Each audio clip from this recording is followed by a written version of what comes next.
Spooky season is officially over, and you know what that means. It's Bright Cranberry Fall. If you know, you know. God damn. Oh my god. Yeah, one more.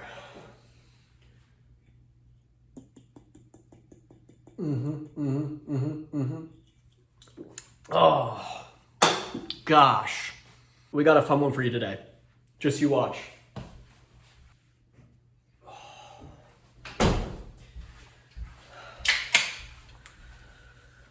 Let's get into it.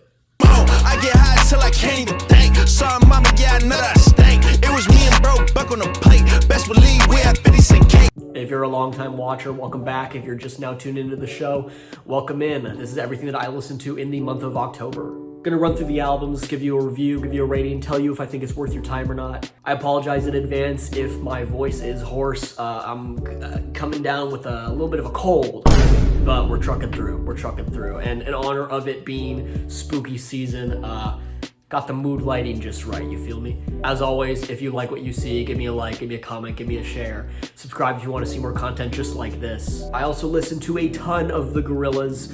Watch that tier list if you haven't already. Not going to be covering that stuff here, but that video is full of it, so go ahead and give that a watch. Without further ado, let's just jump right in.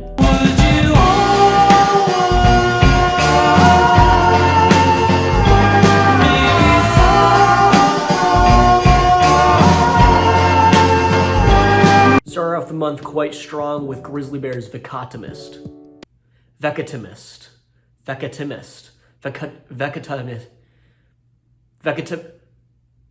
This one. Sounds like a walk through the woods, minus the grizzly bear.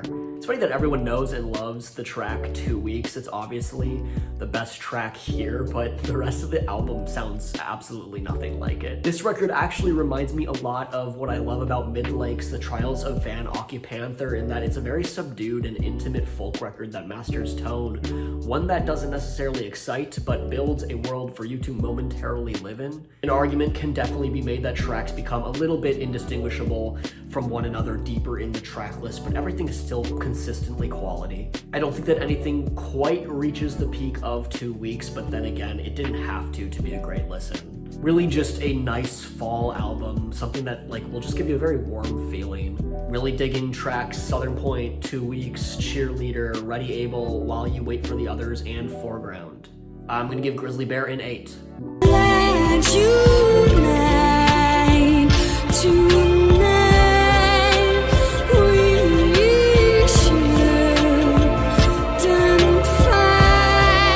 Next, I listened to Vespertine by Björk. The production on this record is truly peak. Everything feels so focused, so nuanced, and so meticulous, so layered and full of depth. Noises flying at you from every angle, but coming together in such a beautiful and orchestral way.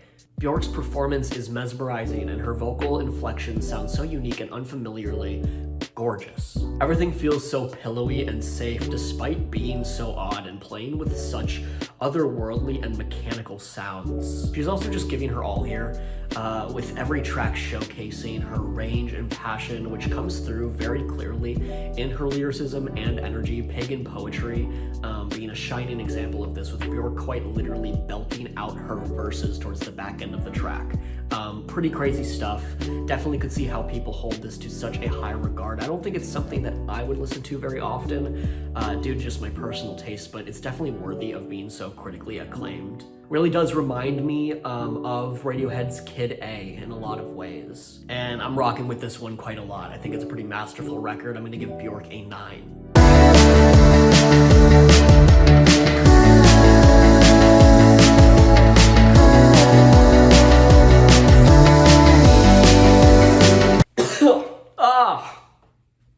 All right. Next, I listened to Call for Help by Pearly Drops. I stumbled upon Pearly Drop's Call for Help after quite digging the title track as well as Bloom for me, and what I got was a pretty satisfying listen in the end. Very much feels like an offspring of the grime sound with reverby production and monotone vocal performances. I think that my biggest gripe with the record is that some of the tracks here don't really know what to do with themselves, particularly in Smokescreen, which feels like too big of a departure in tone from the rest of the track list, and especially the track Oppressive Face, which ends very abruptly without making much of a name for itself in such a short run time. I am digging the majority of this though, and I'm really liking the 9-inch Nails-esque synth quirks. I think that there's room for improvement, but it's a nice start indeed. I'm rocking with it well enough. I'm gonna give Pearly Drops a 7.5.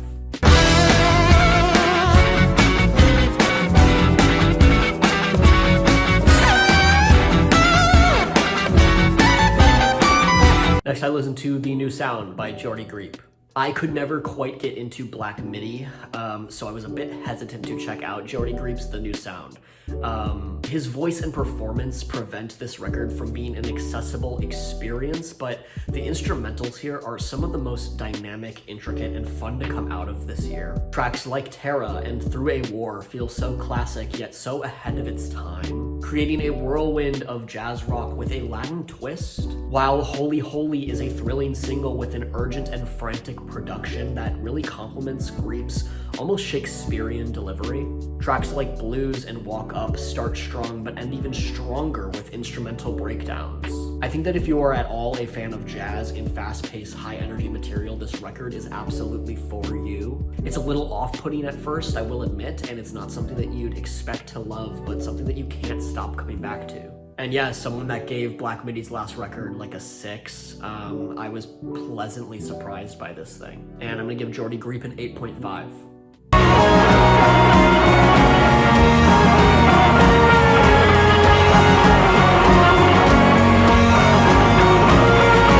Next, I listened to the new Godspeed You Black Emperor's no title as of 13 February 2024, 28,340 dead.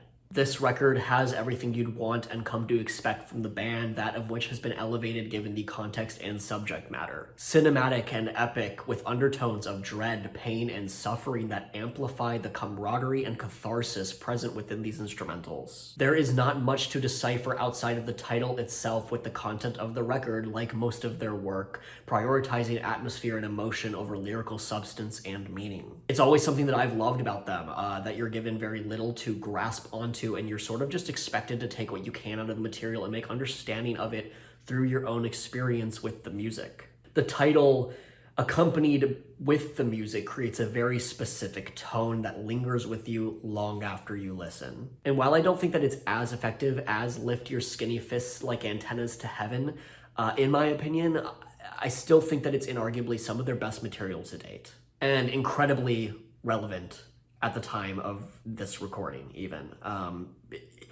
Made all the more tragic that, you know, at this point in time, that number is significantly higher. It is truly tragic what is happening in Gaza, and, you know, this record attempts to shed some hope and some light into the situation, and I don't know, I think that it's just a very heavy and intense listen that I think is not only effective, but also just beautiful and powerful as well. So I'm gonna give the new Godspeed You Black Emperor record a 9. Zero song, move on. A cut out, turn up the boy. A shit in, a performance. Next, I listened to Cutouts by The Smile. It's fun and technically impressive, but its lack of cohesion holds it back from being a truly great record. I've read that this record is actually a collection of B-sides from their last 2 records, and while pretty damn good for throwaways, they still feel a little misplaced and confused, unfortunately. Regardless, the instrumentation and production on this record is pretty immaculate. I found myself really enjoying the guitar work on this record over their others, especially on tracks like Zero Sum, and especially on tracks like Eyes and Mouth, with it riffing in the background throughout the entirety of the track. I think that Cutouts is good, but could be better. I'm gonna give The Smile a 7.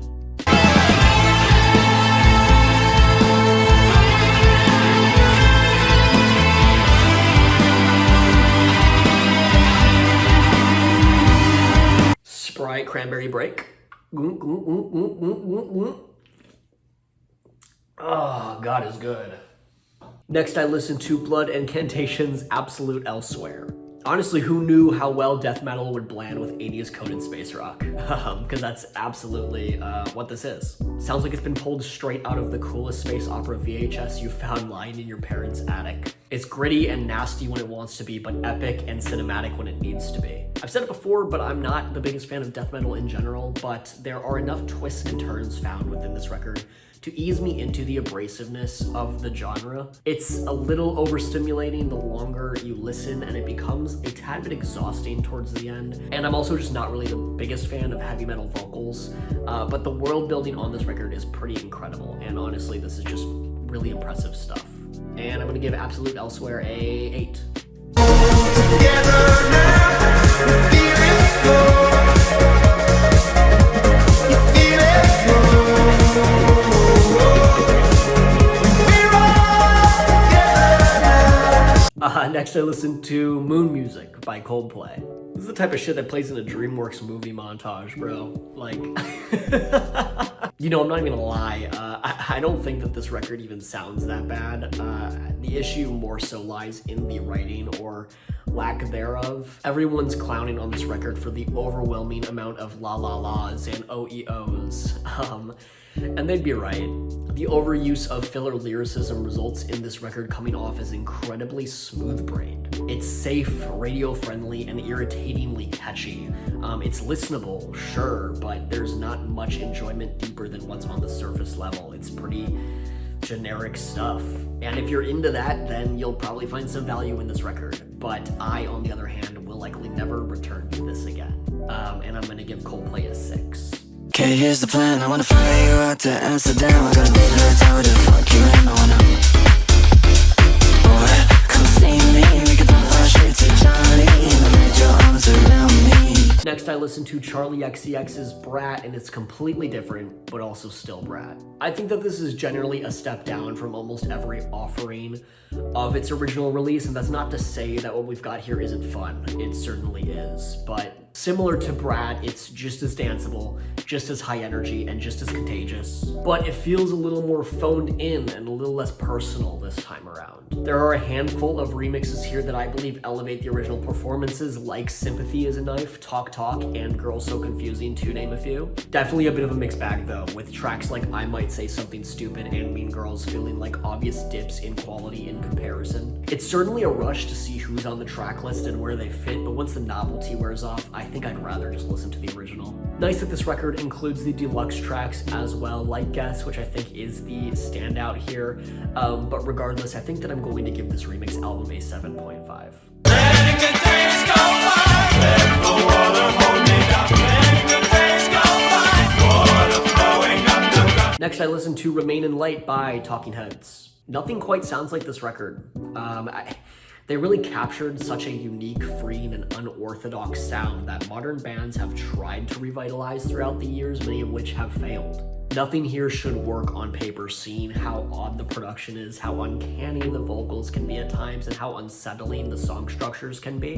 But against all odds, this record is consistently exhilarating. It's unfortunate how different the last 4 tracks sound in comparison to the first 4, with there being a pretty noticeable drop in engagement. But there's never really a weak point on the record, with even the slower and less groundbreaking tracks still feeling like they belong. It's an incredibly strong record and one that inspired a new wave of music to follow, and that is something to admire and appreciate. And I'm gonna give the Talking Heads an 8.5. I can't rest on no dynasty. Yeah, what is wrong with me? Next I listened to SABLE by Bon Iver.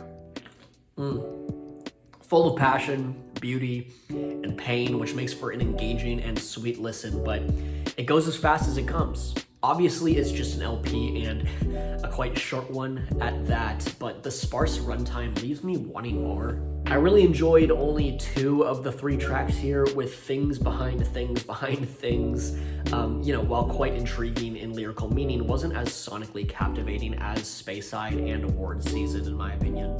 2 of which felt very reminiscent of Bon Iver's older material in a pretty endearing way. Good stuff, wish I got a little bit more. I'm gonna give Bon Iver a 7.5. I'ma lose my soul tonight, only for the moment, right? Next, I listened to Glimmer of God by Dawson. I wasn't expecting this record to be as much of a melting pot of genre as it is. Tracks ranging from alt-pop to R&B to trap with an overall synth-pop essence to the entire experience, which prevents the listen from being too fragmented and jarring. With that being said, it's a little bit messy on the other side of the same coin. The highlights on this record are huge, like the catchy and gritty Black Sugar to the dreamy and spacey Houston to the aggressive and gnarly riffs on Pain, while the lukewarm tracks really bleed in the background and muddy an otherwise stellar run. These tracks fall on the back end, resulting in a bit of a front-loaded listen. I would also love to shout out the production, which is always consistently crisp and powerful when it needs to be. It's a great release from Dawson, and definitely his best so far. It feels like a record that will only grow on me over time. And I'm gonna give him an 8.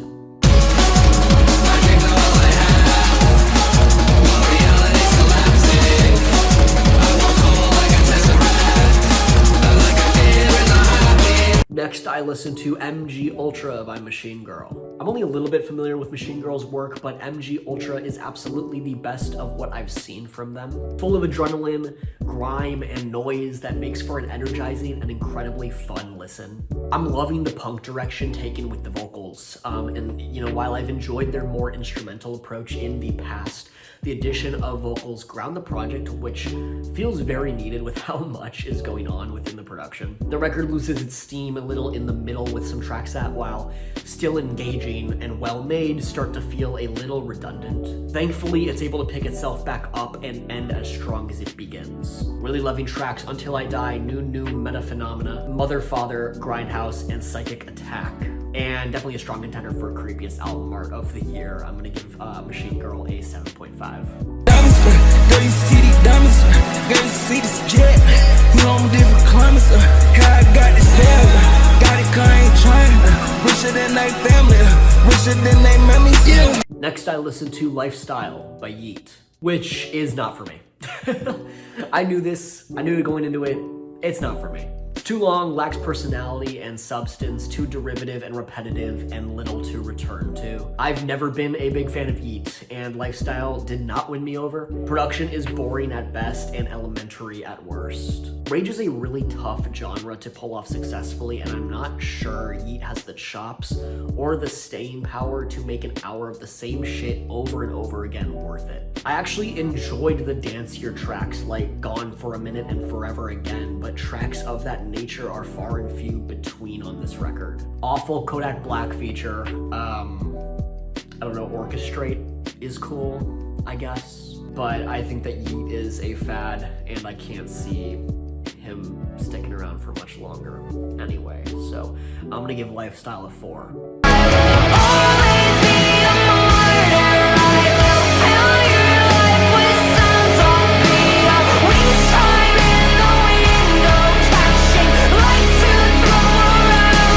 Next, I listened to The Great Impersonator by Halsey, which I think is a great listen. I enjoyed her last record, but found the highs to be too sparse and the lows to be too frequent. And while this record carries some of the same flaws, the concept and passion behind Halsey's lyrics and delivery really boost this project to new highs. Powerful songwriting and enough variety in the tracklist to prevent the listen from becoming too stale. It's a little inconsistent, with some tracks feeling derivative or unnecessary in the grand scheme of the record, but there's a lot to love here. From the dynamic and rich production on tracks like Only Girl Living in LA, Ego, and Lonely is the Muse, to the depressing and hollowing songwriting on tracks like Dog Ears and Arsonist. I wasn't the biggest fan of the interlude-esque tracks. I felt like they didn't feel fully conceptualized, and it kind of ended before they were even given a chance to begin.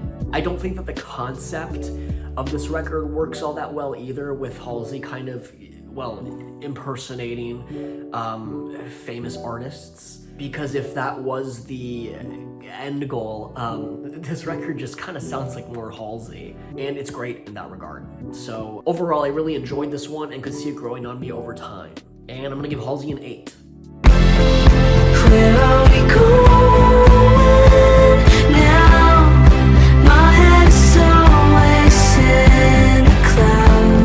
Next, I listened to Evergreen by Soccer Mommy.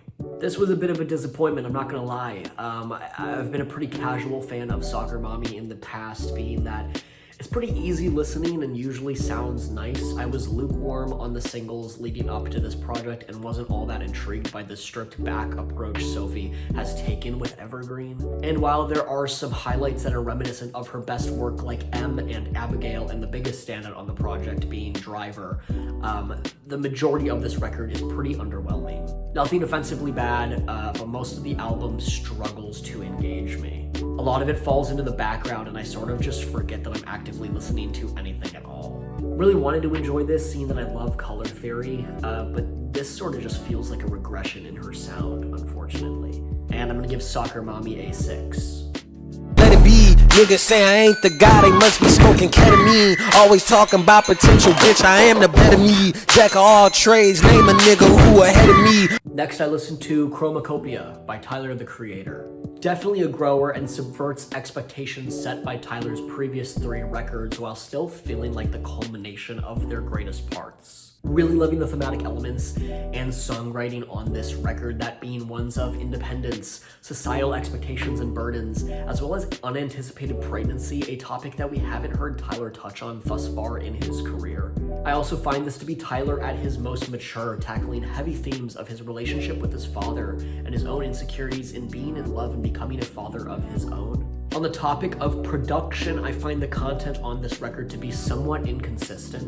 CHROMAKOPIA feels like it's struggling to juggle 2 different sounds, one that's abrasive, loud, and dominant, and another that's more mellow, jazz-oriented, and intimate. Both are pulled off exceptionally well, but are sparsely juxtaposed correctly, in my opinion. But I'm still loving this. I don't think it's as great as his previous 3 efforts, but it's still a fantastic listen with very little low points. All things I've come to expect from Tyler. I'm gonna give CHROMAKOPIA an 8.5.